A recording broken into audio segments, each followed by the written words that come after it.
that's fun. All right, so kind of switching gears here. You guys are obviously based out of Portland, big Blazer fans. Started off with an easy one. What's your favorite Blazer memory in your fandom so far? Well, I mean, jeez. I know, Jason, you probably have one from a younger age because I do. John, has been here. I do half his life, but there are a lot of really intense ones. But I would say my biggest fandom moment was probably when I think Danny Young hit like this half quarter shot, and it didn't count though. Right, and that was the NBA Finals. Cool. Yeah, but I remember I was like 10, and I was like, "Ooh, oh!" I was like, "Yeah, they pulled it off." And then I was like, "Oh man!" Then you get that let down. Yeah, like, all right, see. And I was like, I think that's when I became a Blazer fan for sure. Right then, so. Yeah, I think for us, because we came down here, like we didn't have a team growing up in Alaska. There's no team up there. You like, mean the hot sporting athletic a hot zone of Alaska? No. The Mecca. The Mecca. Yeah, the that's Mecca of professional sports. Yeah, that's where it all comes from. I think for us, like we came down, then it was Brandon Roy when we got into it. Yeah, and perfect time. I remember him hitting like this buzzer beater, this three that when he hit it, the entire bar we were in, everybody just jumped up and like tiles fell out of the ceiling. It was one of those really crazy moments. Watching Brandon Roy, like he was amazing, man. Like it was really sad seeing him kind of get injured and kind of watching people destroy things out of happiness is hilarious. There's a certain joy that you derive from. So the bar had no ceiling tiles, and for some reason everyone went caveman brain on that, and everyone was just like, okay, I'm just going to start punching these ceiling tiles out of the ceiling. I'm like, sorry, bar. I mean, that's what just happened. When Dame hit the point on, I was throwing things like what can I grab and throw, or shatter potentially. But yeah, it's cool to have that kind of emotion. The thing that I always loved was when we were touring in a van. It was listening to games on AM radio. Yeah, like we would do that all the time, and I loved that we were all sitting in a van together, driving along, like putting these games together in our heads, just kind of listening to it. And that's something that we don't get a lot of these days. Is like just sitting back and like using your imagination and trying to picture the game go down.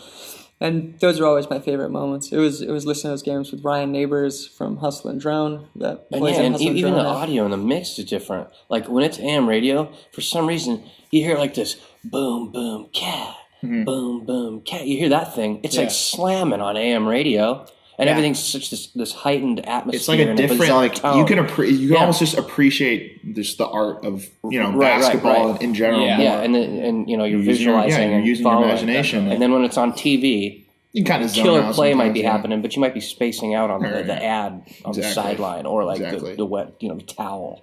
Yeah, there's no looking away when you're listening to radio. Yeah, and it's like your senses are kind of like you're just kind of like listening in and trying to like piece it all together. It's a really great thing. Like I think it's good for kids to listen to that sort of thing and try and like put the whole thing together. It's rad. Yeah, so you guys obviously have been kind of all over the place the last couple months, but have you been able to go to a game this season or last game you went to? Not yet, but what are we at here? I mean, we're pretty early on. Yeah, we're pretty early on. You may be we're kind of sort of tied for second, right? Ish, third-ish. Yeah, the Western Conference has been a little bit. Yeah, we're in the middle of the Western playoffs right now. We're like fourth. We're in fourth. Yeah, fourth. Oh, well, fourth in the West. I thought I just saw that like 3 or 4 teams have 12 wins and 7 losses, kind of thing, or something. Yeah. So. Yeah, we've been so slammed. Yeah. It's kind of disappointing in some ways. Like obviously, really exciting. Like it's a good reason to miss a game. Yeah, I don't think anybody's gonna be like questioning your Blazer. Yeah, your fandom. Why you don't watch the last game? Oh shit! Yeah, we've been basically like, we won or we lost. Yeah. Like that's all we get right Constantly now because checking the box score. It's a weird thing. Like we cross over to pop, so we are one of the few groups ever that's had to deal with working multiple formats. Yeah. So we're working pop radio in the morning, and we're doing like Nick radio Disney, like we're doing all that stuff. Working the Ellen, we're playing Ellen in the afternoon. We're doing alternative radio at night. We're doing sound check parties. We're doing meet and greets. So there's just no time for anything else. I mean, when I get back home too, it's like I'm going to run around with my daughter as much as physically possible until I head back out again and do it all over again. Hopefully we'll be able to get to a game, January, though. Yeah. And, when we go to games, though, it's just like, I show up and I'm like, Blazer fan, love Blazers. Yeah.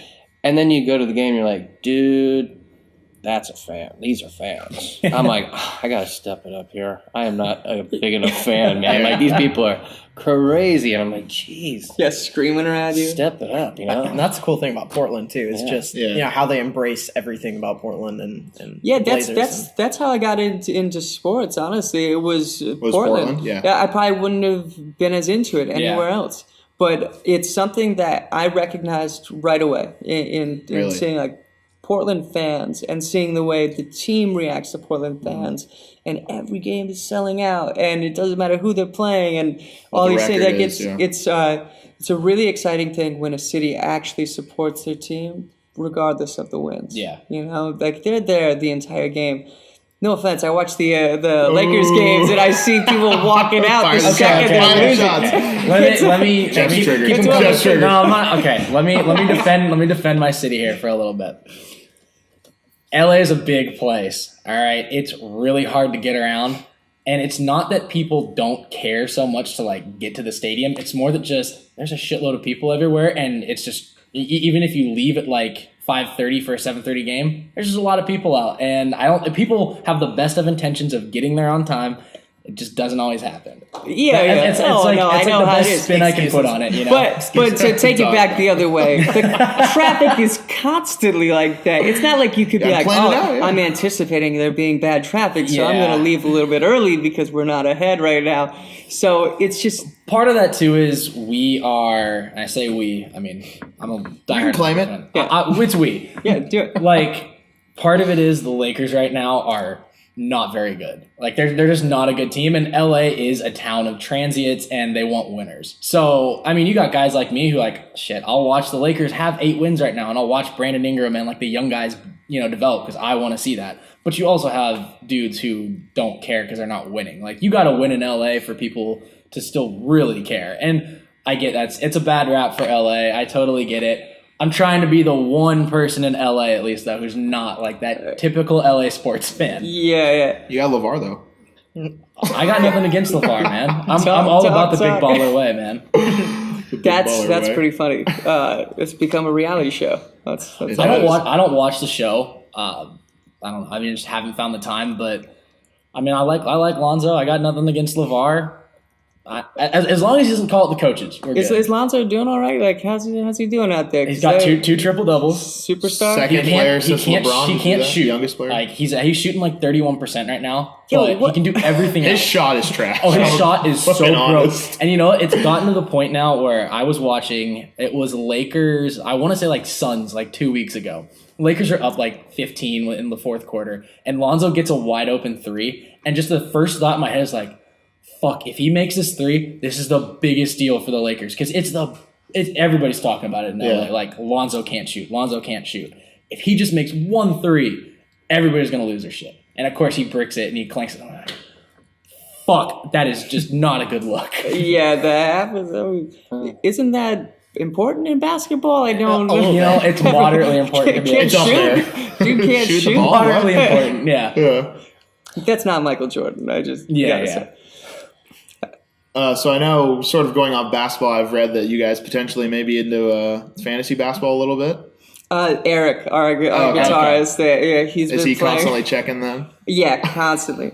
And he plays with, and I think it's safe to say that they would be all right with me calling them a bunch of dipshits. Wow. James Buell. Okay. Yeah, he plays with our buddy James Buell, who is so funny. He's like one of our best friends.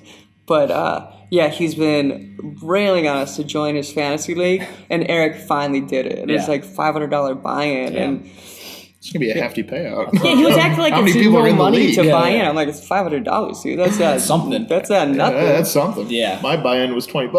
Yeah, exactly. That was a lot. We're definitely not for us. Because if this plays out like Words with Friends or whatever, I'm just gonna like put down the phone and quit anyway. So. Yeah, exactly. So you touched on it earlier as far as Portland culture. Portland really embraces their sports teams. what would you two want to see as far as like the next step for a pro hockey team or a pro baseball team? I know there's been talks with them bringing that to Portland. What's your guys' take on that? Really, pro hockey or pro baseball? There's been like murmurs that Mike Barrett may be involved in potentially bringing like an MLB team here, but really. Yeah. Mm-hmm. I don't know. I don't know. I don't want to say anything bad about baseball, but it's really hard for me to No, go watch for it. baseball, Literally, man. go for it. Like, Bash baseball. Yeah. It's okay. No, I played baseball growing up. Like It's not for everyone. We Yeah, actually yeah. bring mitts out on tour with us. We play. We play catch. Well, like, tell me, LA, LA. how there we was go. your experience with the World Series here? Dude. Just with- Okay. Pilot Diehard up. Dodger fan. Right. It sucked. So do we need that experience here? Do we need to you know bring what, more like- possible pain More heartbreak. No, but you know what? or Like, or situations? so it was the first time in 30 years that Dodgers made the World Series. So like even to get there was a big deal for LA. And for me, never seeing it, it's awesome. Like, yeah, it sucked, but we lost to a good team, and just to be able to see the Dodgers in the World Series is really cool. So I feel like for a city like Portland, even if like the Blazers got there, you got a hockey team, and you get to the Stanley Cup or you get to the MLB final or the NBA finals, just for you guys to get there, like it's just rad to see your team there. And like people in LA really take that for granted. Like the Lakers have won 5 championships in my life. I'm okay if they don't win a couple now, but it's cool to see your team and your city, get to that point and see everybody just juiced for that team. Sure, right. yeah, totally. Once we get into the second round playoffs here and et cetera, things get pretty heightened. Yeah. First Yeah, time. I would say this as an outsider coming in. I think that's kind of the beauty of the Trailblazers fans is like you have like everybody supports this one thing, and is behind that. And we have the Timbers down too, and like that's rad. I think that's part of that support is it all kind of comes together Meshes together. around the Blazers. I mean, the second you start diluting that fandom, I could see it being like, I gotta get home after that. Like, it looks like we're losing. I'm gonna head home. Yeah. And when it comes to the Timbers, it's like, dude, I shot hoops. That's what I did growing up. I tried messing around with soccer, and when I did, I sucked. And No I got tripped coordination. up, No and I got coordination. my shins got all bashed up. And I'm like, you know what? This sucks. I suck. He's got no shot either, I'm though. No. He's the Lonzo No jumper. Ball. Lonzo Ball. Portugal the man. If you guys were to play a pickup game, who would be the best player on Portugal the Man? I think it might be Jason or Kyle. I mean, I would say you and me. You and me, probably. Well, I mean, I am definitely the most coordinated. And, John's great on D, and So he he's brings a a lot really of body. gritty guy. I probably have the get best dirty. touch There you though, go. on a shot, probably. So. I'm actually But kind he's of pretty, pretty good. he's pretty dang good. Really? Yeah, I mean, we spent a few summers like really grinding some courts. Might have to play some pickleball here. Yeah. We got 3 on 2 here. No. I can handle it. So we'll get you guys out on this. It's obviously been kind of a whirlwind of a year, I'm sure, just crazy, everything. But what's next for you guys kind of in 2018 and to finish off the year? SNL, man. We got to try and get that SNL spot. Grammys coming up. If we get snubbed, motherfucker, I'm flipping out. Like, I'm just flipping tables. We'll start it. Yeah. We're gonna start the Grammy campaign Yeah, there right you now. go. Perfect. Cars to go are going to be flipped over all over the city. Portland riots. Yeah, we got to do right. this for Portland. I mean, I heard today that we got the 20th week at number 1 in alternative, and that's like awesome. number 1 of all time. That's pretty amazing. I think it's hard to go anywhere else from that. Like, that's just it feels really good that I really feel like we're doing something with Portland and for Portland, and I hope we're representing the city the way they want to be represented, and that's all we want to do. Like, I want to bring music to kids, and I want kids to hear music and see people playing music. I don't care how you make it. Like, make it in your bedroom on a laptop. Use Ableton. I think that's kind of the beauty of this software is everybody has access to music. Everybody has access to music software, and I just want to see more of that. And I think we're going to grind the shit out of this album, and we're going to work on the next, like, right away. Yeah. Got to keep it moving. Well, I know on our behalf Grant and I are Portlanders, and Jeff has gotten his fair share. He went to Oregon State, but it's, you always see sometimes the music acts that, you know, they're from a city, you know, Jeff knows there's like, what, a billion LA artists that pop up every day. And it's kind of like they claim it, but it's almost like. Are there any good ones? What? Well, okay. Just kidding. No, there's a lot of good ones. We got NWA, Ice Cube, all that. So as long as we got like the West Coast rap. I guess you do have that. I guess that goes, a few in there, right? We you know, LA kind of dabbles in music, so. Yeah. Dabbles well. Yeah, no, LA is the place for music. For sure. It's really amazing going out there. And it's one of those things where every time you go, you're like, should we get a place in LA? Should we move to LA? Because the music is centered around Los Angeles. Definitely. I mean, it's Los Angeles and London. I would say, like, you know, the UK kind of owns a lot of that stuff. Sure. England, but it's a really, really big music city, and it feels really good to challenge the entire scene. Yeah. And coming from a place like Portland, Absolutely. like it's such a small town vibe, and it feels like a really big win to come as like an underdog in. I mean, by far in pop music, we had no place at pop radio, and we got our foot in the door. So hell yeah, let's chase the shit out of that. What's your guys' favorite place to play in LA? Favorite place to play in LA? We played the Palladium last time. I thought that was cool. I actually liked that venue. I like those shows. Yeah, I'm a fan of outdoor places, though, always. I just like the nature, and if I can catch the moon or the sundown, I'm kind of a hippie like that. Dude, I dig it. But, you know, it's inspiring. Hell yeah. I hate outdoor shows Really? so much. Oh, man, I like them.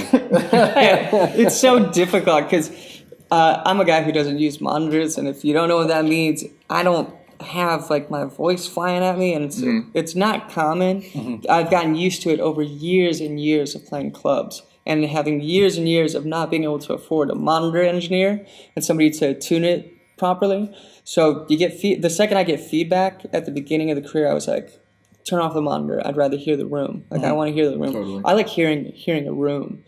And the Satellite in LA is kind of a. Is it the Satellite still? What's it called now? Beats me. I mean, I don't know. Who cares? Right? Well, yeah, I mean, but, so much traffic anyway. I'll just catch it on YouTube. Classic LA. We'll still have I bought the ticket. There's something fun about a 10-foot stage, too, like 10 by 10. Cram everyone on there and be like, guess what? My symbol is going to be in your vocal mic, and et cetera, et cetera. That's fun, and we thrive in that, too. And you know what? Up here in Portland, we carry our amps in the rain. In and out, do everything in the rain. That's right. So to sort of end it off on the note of Portland, I know you guys tour like crazy, and you're probably, I mean, you guys literally just got back. You're hardly, able to sort of like catch a breath and calm down. But what would you say is like your favorite Portland? It could be a bar, restaurant, just thing to do, hangout spot. I haven't gotten to do it in a long time. But see, I think here's the real answer. It's not a singular place, but the answer is to actually go and support them as much as you possibly can. Absolutely.